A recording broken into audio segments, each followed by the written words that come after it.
क्या कार्यक्रम रहा है आज आपका? देखिए, आज हमारे देश के माननीय प्रधानमंत्री आदरणीय श्री नरेंद्र मोदी जी का जन्मदिन है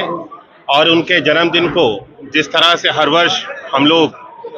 पूरे उत्साह के साथ में मनाते हैं और उनके जन्मदिन को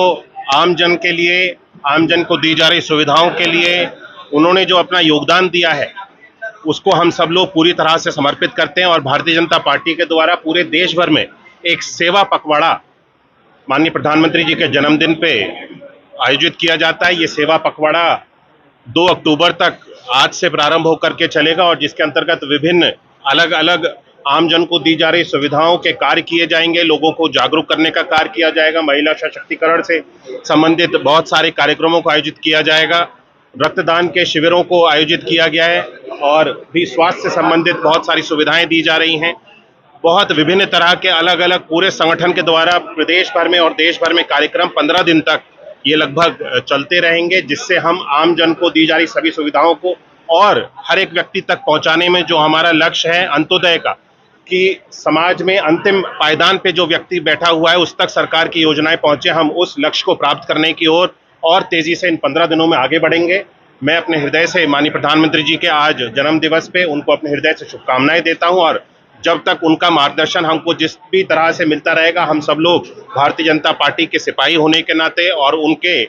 मार्गदर्शन में आगे चलने के लिए तत्पर हम सब लोग पूरी तरह से हमेशा तैयार रहेंगे। जो भी हमारा संगठन और हमारे प्रधानमंत्री जी हम लोगों को आदेश देंगे, हमसे कहेंगे, हम उन सारे सभी कार्यों को भारतीय जनता पार्टी के सिपाही होने के नाते पूर्ण करेंगे। मंत्री जी, जिस तरीके से सर्वोच्च न्यायालय ने जो है टेट को अनिवार्यता की है, सरकार जो है शिक्षकों का पक्ष रख रही है, इसको लेके आप देखिए, मुझे लगता है ये पूरे देश के ऊपर माननीय सर्वोच्च न्यायालय ने निर्णय लिया है और अलग अलग प्रदेशों में इसके ऊपर सरकारों के द्वारा निर्णय लिए जा रहे हैं। उत्तर प्रदेश में भी इन सारी चीज़ों पर जो माननीय सुप्रीम कोर्ट का जो जजमेंट आया है उसके ऊपर हम सब लोग किस तरह से इन सारी चीज़ों को सुचारू रूप से चलाएंगे, एक पॉलिसी मैटर है। माननीय मुख्यमंत्री जी की अध्यक्षता में इसकी एक बैठक आहुत होनी है, जिसके बाद में इन सारी चीज़ों पर तय करके हम कुछ बोल पाएंगे। अब कानून को लेकर जिस तरीके से न्यायालय का फैसला आया है कि उसमें